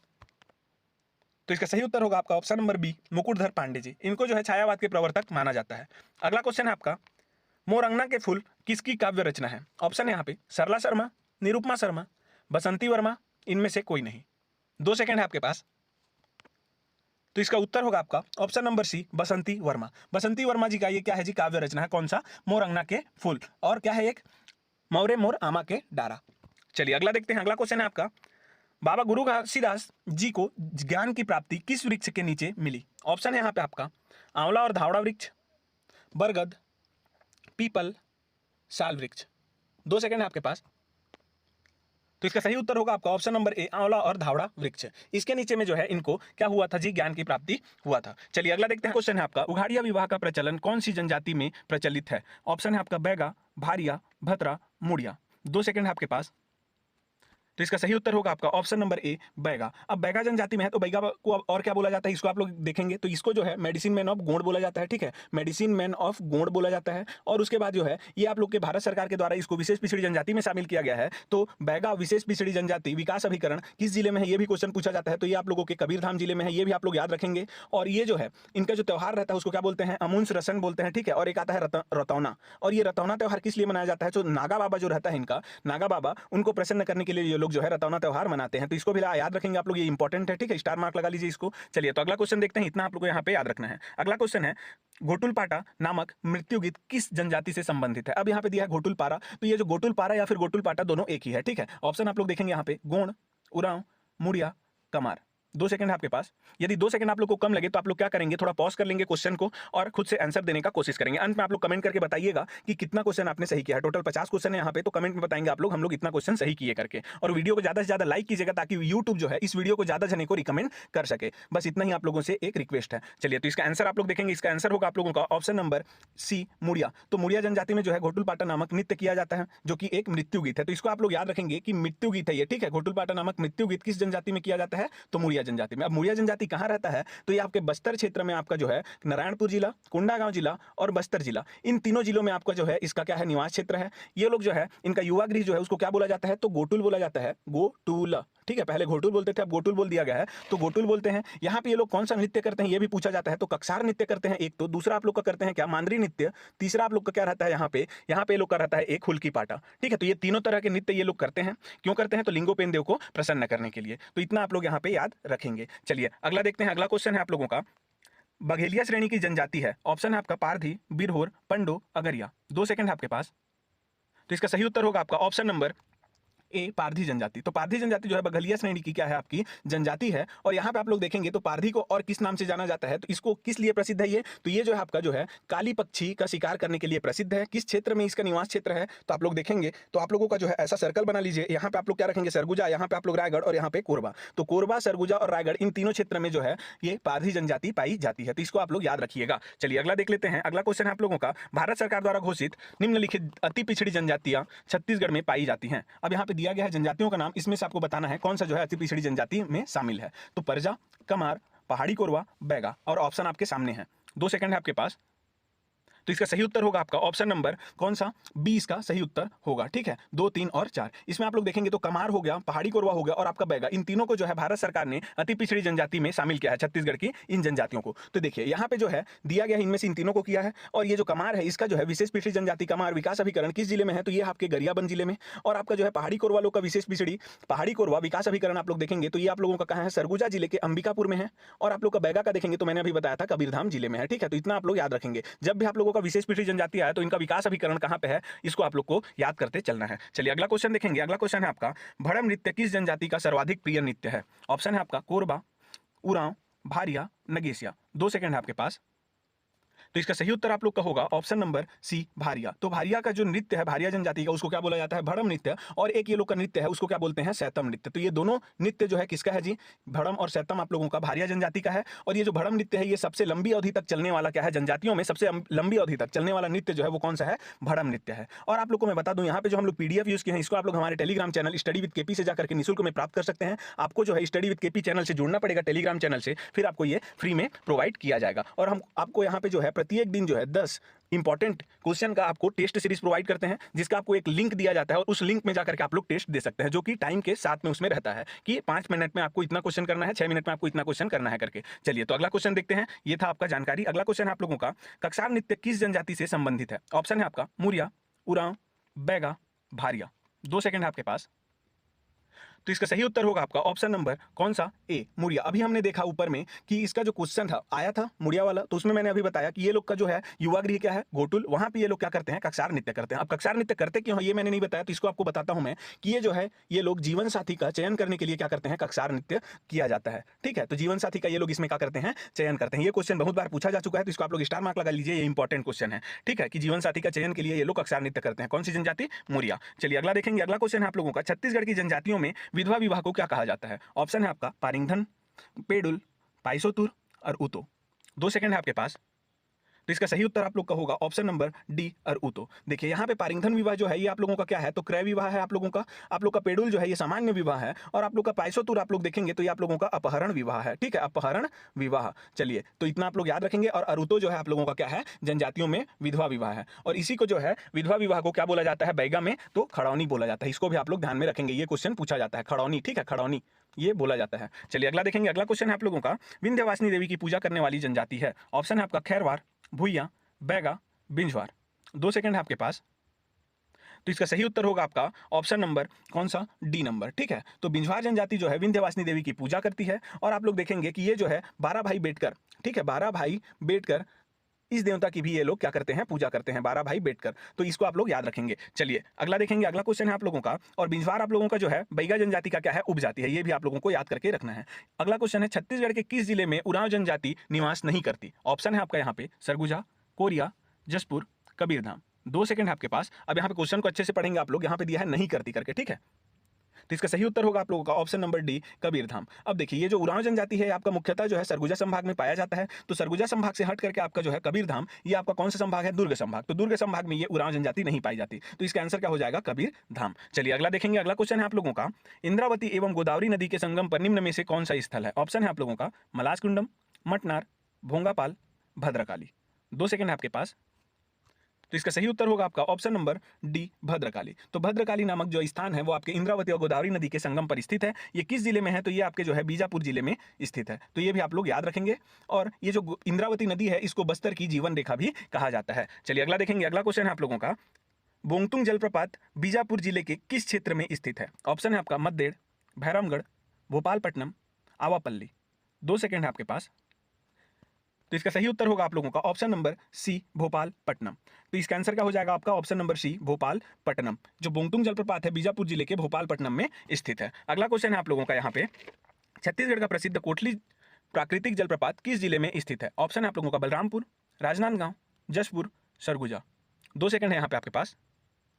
तो इसका सही उत्तर आप लोग का हो जाएगा ऑप्शन नंबर ए, बलरामपुर। तो बलरामपुर में आपका छत्तीसगढ़ का प्रसिद्ध कोटली जलप्रपात है। और ये जो कोटली जलप्रपात है ये इसके पास में ही आपका क्या है जी, डीपाडीह नामक पुरातात्विक स्थल स्थित है। तो डीपाडीह के समीप में ये स्थित है, ठीक है। कोटली जलप्रपात ये भी आप लोग याद रखेंगे, डीपाडीह पुरातात्विक स्थल। ये कौन से जिले में है? तो बलरामपुर जिले में स्थित है। और आप लोग इस वीडियो को यदि अच्छा लग रहा है तो प्लीज लाइक कर दीजिएगा, क्योंकि आप लोग लाइक करेंगे तो इस वीडियो को जो है यूट्यूब ज्यादा लोगों को रिकमेंड करेगा और ये ज्यादा लोगों तक पहुंचेगा। और जब ज्यादा लोग इस वीडियो को देखेंगे तो हम लोग प्रोत्साहित होकर के और अच्छा वीडियो आपको प्रोवाइड करने का कोशिश करेंगे। चलिए अगला देखते हैं। अगला क्वेश्चन है आप लोगों का, महानदी का उद्गम किस पर्वत से होता है? ऑप्शन है आप लोगों का सिहावा, कुमावत, माखन, सहारा। 2 सेकंड है आपके पास। तो इसका सही उत्तर आप लोग का होगा ऑप्शन नंबर ए, सिहावा। तो सिहावा पर्वत से जो है आपका महानदी का उद्गम होता है। ये किस जिले में है? तो ये आप लोगों के जो है धमतरी जिले में स्थित है। और महानदी का जो है छत्तीसगढ़ की जीवन रेखा कहा जाता है। तो इसका लंबाई आप लोग देखेंगे तो कुल कितना है, 858 है। और छत्तीसगढ़ में कितना है बोलेगा तो इसका जो है छत्तीसगढ़ में लंबाई है 286 किलोमीटर, ठीक है। चलिए अगला देखेंगे। अगला क्वेश्चन है आप लोगों का, महानदी की सहायक नदी निम्न में से कौन सी है? ऑप्शन है आप लोगों का इंद्रावती एवं पैरी, सोन एवं गंगा, पैरी और सोंढूर, सोंढूर और इंद्रावती। 2 सेकंड है आपके पास।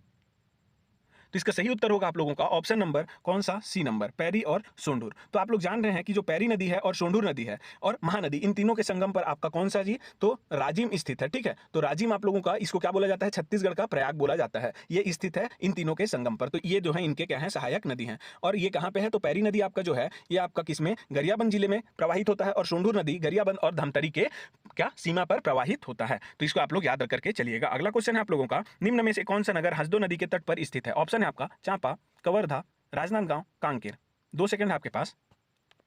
तो इसका सही उत्तर होगा आपका ऑप्शन नंबर ए, चांपा। अब हसदेव नदी यहाँ पे आया तो हसदेव नदी का उद्गम स्थल है आपका कैमूर पर्वत। कैमूर पर्वत से ये निकल करके आपका कहाँ से जी, कोरिया, कोरिया में है कैमूर पर्वत। वहाँ से निकल करके मनिंदरगढ़, चिरमिरी, भरतपुर वाला जिला जाता है। फिर उसके बाद आपका जाता है कोरबा, वहाँ से जांजगीर चांपा में ये जो है केरा सिलादेही नामक स्थान पर कौन से नदी में मिलता है? तो ये आपके जो है महानदी में मिल जाता है, ठीक है। और इसके जो तट पर जो नदी मतलब तट पर जो शहर बसे हैं वो कौन कौन से हैं? तो आपके चांपा, कोरबा, ये सब जो है आपके हसदेव नदी के तट पर स्थित हैं। तो ये चांपा इसका उत्तर हो जाएगा। चलिए अगला देखेंगे। अगला क्वेश्चन है आप लोगों का, छत्तीसगढ़ का प्रसिद्ध मिनी माता बांध किस नदी पर अवस्थित है? ऑप्शन है आप लोगों का इंद्रावती, शिवनाथ, हसदेव, पैरी।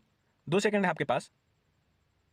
तो इसका सही उत्तर होगा आप लोगों का ऑप्शन नंबर कौन सा इसका सही है जी, तो सी इसका सही आंसर है। हसदेव जो है, हसदेव नदी, ये आपका यहाँ पे हसदेव नदी में आपका जो है मिनी माता बांध स्थित है। चलिए अगला देखेंगे। अगला क्वेश्चन है आप लोगों का, छत्तीसगढ़ के प्रयाग राजिम में किन नदियों का संगम है? ये देखिए, ये अभी हमने ऊपर डिस्कस किया है। आप लोग ऑप्शन देख लीजिए और बताइए। 2 सेकंड है आपके पास।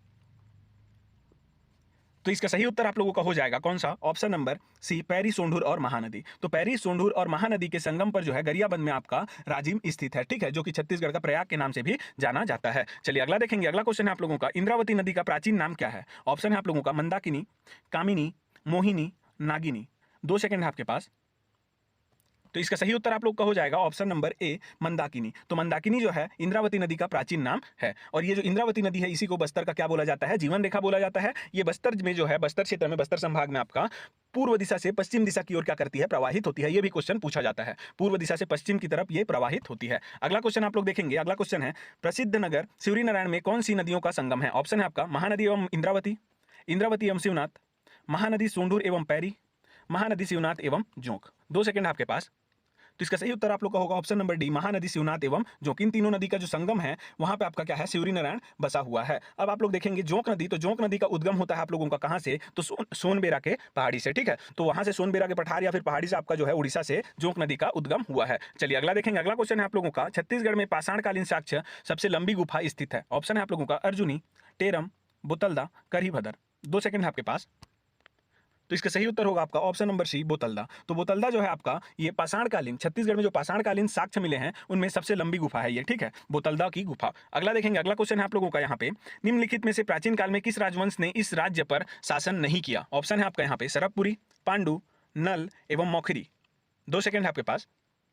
तो इसका सही उत्तर होगा आपका ऑप्शन नंबर डी, मौखरी। तो मौखरी जो वंश है यहाँ पे छत्तीसगढ़ में इसने शासन नहीं किया है। अगला क्वेश्चन है आपकी स्क्रीन पर, छत्तीसगढ़, प्राचीन छत्तीसगढ़ में पांडु वंश के निम्नलिखित किस शासक ने मौखरी राजकुमारी वाष्टा से विवाह किया था। ऑप्शन है आप लोगों का तिवरदेव, चंद्रगुप्त, हर्षगुप्त, महाशिवगुप्त। 2 सेकंड है आपके पास।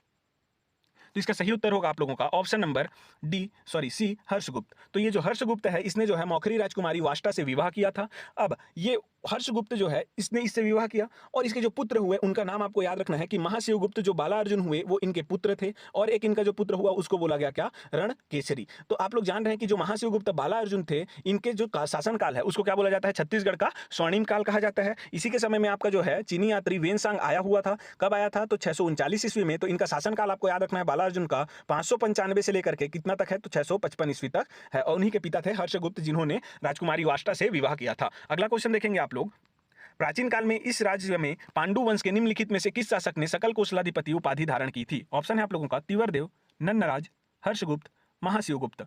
2 सेकंड है आपके पास। तो इसका सही उत्तर आप लोग देखेंगे कौन सा हो जाएगा, ऑप्शन नंबर कौन सा, ए, तिवरदेव। तो तिवरदेव जो थे उन्होंने सकल कौशलाधिपति की उपाधि धारण की थी। और यहाँ पे अभी आप लोग देखेंगे नन्नराज, तो नन्नराज यदि द्वितीय यहाँ पे होगा तो इसका जो उपाधि था वो क्या था जी, तो वो था आप लोगों का क्या था, कौशल मंडलाधिपति। तो कौशल मंडलाधिपति जो है ये नन्नराज द्वितीय का उपाधि था जो कि तिवरदेव के पुत्र थे। और हर्षगुप्त ने आपका कौन सा उपाधि धारण किया था, तो त्रिकलिंगाधिपति एवं प्राक परमेश्वर। महाशिवगुप्त ने क्या किया था, तो इन्होंने मातृपितृदानिध्याता एवं परम महेश्वर की उपाधि धारण की थी। तो सबको आप लोग को यहाँ पे पॉज करके याद कर लेंगे, ठीक है, पॉज कर करके, और इसको आपको याद करके रखना है, कभी भी ये क्वेश्चन पूछा जा सकता है। चलिए अगला देखेंगे, अगला क्वेश्चन है आप लोगों का, निम्नलिखित कथन को पढ़िए। अब कथन दिया है, इसमें से कौन सा सही हो आपको चुनना है। पहला कथन है समुद्रगुप्त की प्रयाग प्रशस्ति में छत्तीसगढ़ को कौशल कहा गया है। अगला है आपका समुद्रगुप्त ने अपने दक्षिणी अभियान में कौशल के राजा महेंद्र को पराजित किया था। तीसरा कथन है उसने इस राज्य को अपने साम्राज्य में सम्मिलित कर लिया। अब आपको इसमें से सही चुनना है, कौन सा कथन सही है। 2 सेकंड है आपके पास।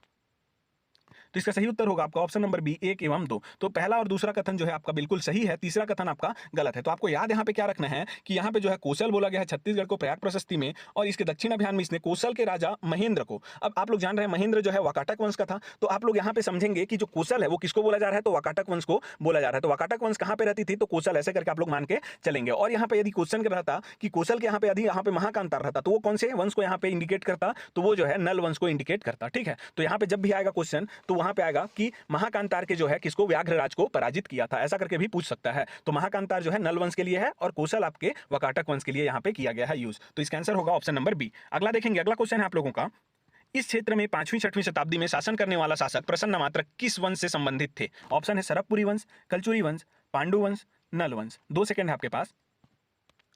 तो इसका सही उत्तर होगा आपका ऑप्शन नंबर ए, सरबपुरीय वंश। तो ये जो है सरबपुरीय वंश से संबंधित है प्रसन्न मात्र, और इन्हीं ने जो है आपका निडिला नदी के तट पर, किस नदी, तो निडिला नदी के तट पर आपका कौन सा शहर बसाया, तो प्रसन्नपुर नामक शहर बसाया था। प्रसन्नपुर नामक शहर इसने क्या किया था, बसाया था। और इसी प्रसन्नपुर को अब क्या बोला जाता है, तो इसी को अब मल्हार बोला जाता है। और यहाँ पे जो है निडिला नदी को अब क्या बोला जाता है, तो लीलागर नदी बोला जाता है। तो इसको आप लोग याद रखेंगे, और इतना आप लोग यहाँ पे याद रखना है प्रसन्न मात्र के बारे में। चलिए अगला देखेंगे, अगला क्वेश्चन है आप लोगों का यहाँ पे, छत्तीसगढ़ में प्राचीन काल में शासन करने वाले सरबपुरीय राजवंश का राजधर्म निम्न में से क्या था। ऑप्शन है आप लोगों का शैव, वैष्णव, शाक्त, बौद्ध। 2 सेकंड है आपके पास।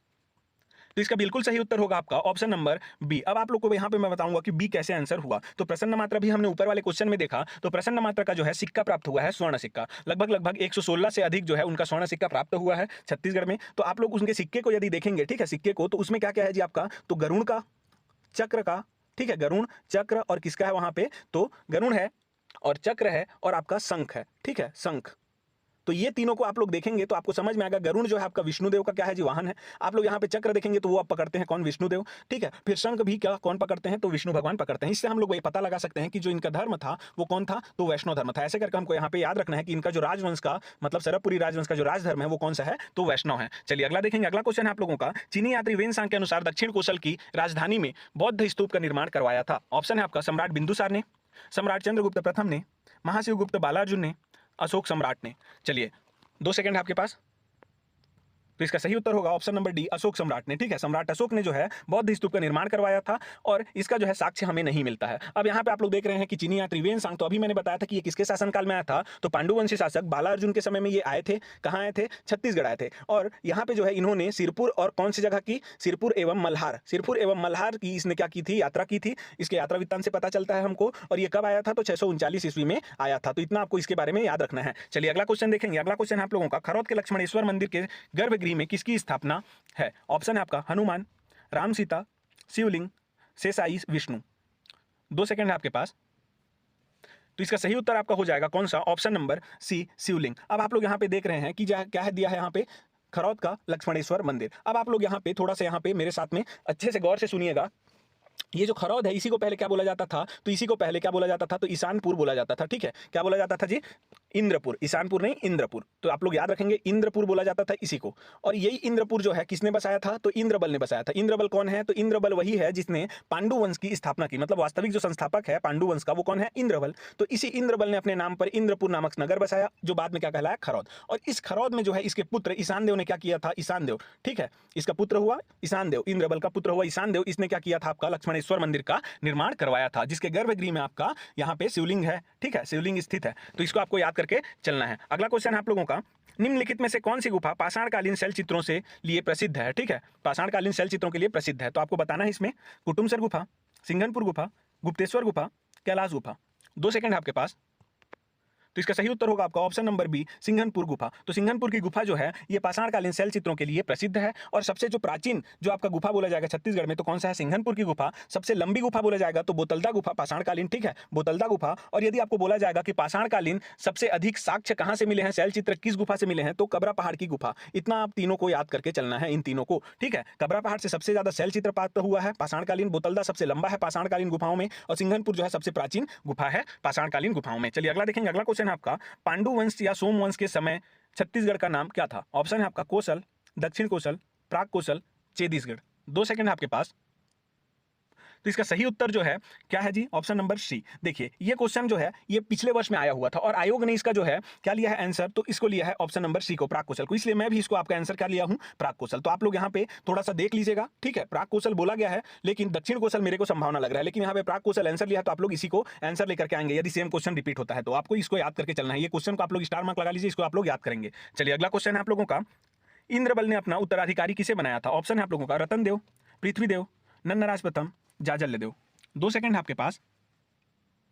तो इसका सही उत्तर आप लोग का होगा कौन सा, ऑप्शन नंबर सी, नन्नराज प्रथम। अब मैंने बताया था आपको इंद्रबल के बारे में, तो इंद्रबल आपका पांडु वंश का वास्तविक संस्थापक है। इसके 4 पुत्र हुए, कौन कौन हुए, तो आपका एक तो हुआ नन्नराज प्रथम, दूसरा आप लोग देखेंगे तो ईशान देव आया, तीसरा आप लोगों का आया सूरबल, तीसरा आप लोगों का सूरबल आया, चौथा आपका आया क्या, भवदेव रणकेसरी। तो इसमें आपका जो है इंपॉर्टेंट कौन कौन से हैं, तो नन्नराज प्रथम क्योंकि ये इसका उत्तराधिकारी बना, ईशान देव दूसरा ये जो है इंपॉर्टेंट है क्योंकि इसने जो है खरौद में लक्ष्मणेश्वर मंदिर का निर्माण करवाया था, ठीक है। तो इसमें आपको इन दोनों को याद करके चलना है। बाकी उनके जो अन्य पुत्र थे उनका नाम क्या था, सूरबल, और एक का नाम था भवदेव रणकेसरी। चलिए अगला क्वेश्चन देखेंगे। अगला क्वेश्चन आप लोगों का, गुप्त वंश की वास्तविक राजधानी कहां थी। ऑप्शन है पाटलिपुत्र, राजिम, रायपुर, दुर्ग। 2 सेकंड है आपके पास। तो इसका सही उत्तर आप लोग का होगा ऑप्शन नंबर कौन सा, ए, पाटलिपुत्र। तो आप लोग सभी जान रहे होंगे गुप्त वंश का जो वास्तविक राजधानी था वो कहां है जी, पाटलिपुत्र, जो कि कहां है, आपके बिहार में। अगला क्वेश्चन है आप लोगों का, वराहराज नामक नल शासक की मुद्रा कहां से मिली है। ऑप्शन है रायपुर, सिरपुर, आरंग, कोंडागांव। 2 सेकंड है आपके पास। तो तो इसका सही उत्तर आप लोग का हो जाएगा ऑप्शन नंबर डी, कोंडागांव। अब आप लोग जान रहे हैं कि जो वराह राज है ये किस वंश से है, तो नल वंश का है। यहाँ पे दिया गया है इसके जो है कुल 29 जो है स्वर्ण मुद्रा प्राप्त हुए हैं। कहाँ से, तो एडेंगा से प्राप्त हुए हैं, एडेंगा से। और ये जो एडेंगा है आपका ये किस जिले में है, तो कोंडागांव जिले में, इसलिए इसका आंसर क्या हुआ आपका ऑप्शन नंबर डी जो है आंसर हुआ। तो ऐसा भी क्वेश्चन आपको पूछ सकता है घुमा करके, एडेंगा किस जिले में है, कोंडागांव में, इसलिए इसका जो सिक्का है वो कहाँ से प्राप्त हुआ है मुद्रा, तो कोंडागांव इसका आंसर होगा। चलिए अगला देखेंगे। अगला क्वेश्चन आप लोगों का, नल या नाग वंश की राजधानी कहाँ थी? ऑप्शन है आपका कोरापुट, पुष्करी, रायपुर, आरंग। 2 सेकंड है आपके पास। तो इसका सही उत्तर आप लोग का हो जाएगा ऑप्शन नंबर बी, पुष्करी। अब पुष्करी जो है इनका राजधानी था, लेकिन इनका जो शासन क्षेत्र था वो कौन सा था, तो कोरापुट। तो कोरापुट इनका शासन क्षेत्र है, ठीक है, ये आपका शासन क्षेत्र है, ये इनका क्या था, राजधानी था। चलिए अगला देखेंगे। अगला क्वेश्चन है आप लोगों का, राजिम के अभिलेख में नल वंश के किस राजा का वर्णन है? ऑप्शन है आपका पृथ्वीराज, वृषराज, स्तंभराज, स्कंदवर्मन। 2 सेकंड है आपके पास। तो देखिए इसमें आप लोग कंफ्यूज हो रहे होंगे, इसका आंसर है आपका ऑप्शन नंबर ए, पृथ्वीराज। बहुत लोग इसका आंसर क्या विलासतुंग को आज तक लगाते आए हैं, तो विलासतुंग यहाँ पे नहीं दिया है, लेकिन इसका आंसर क्या है यहाँ पे पृथ्वीराज। ये पृथ्वीराज कौन है, तो ये जो है विलासतुंग के क्या रहते हैं जी, दादा रहते हैं। इनके पिता का नाम रहता है क्या, विरूपाक्ष, ठीक है। तो यहाँ पे आप लोग देखेंगे कि ये जो राजिम शिलालेख है यहाँ पे आपका जो है इन तीनों का नाम वर्णन किया गया है, ठीक है। किनका किनका, पृथ्वीराज जो कि विलासतुंग के दादा थे, विरूपाक्ष जो कि इनके पिता थे, और विलासतुंग खुद, ठीक है। इन तीनों का जो है यहाँ पे वर्णन मिलता है आपको। चलिए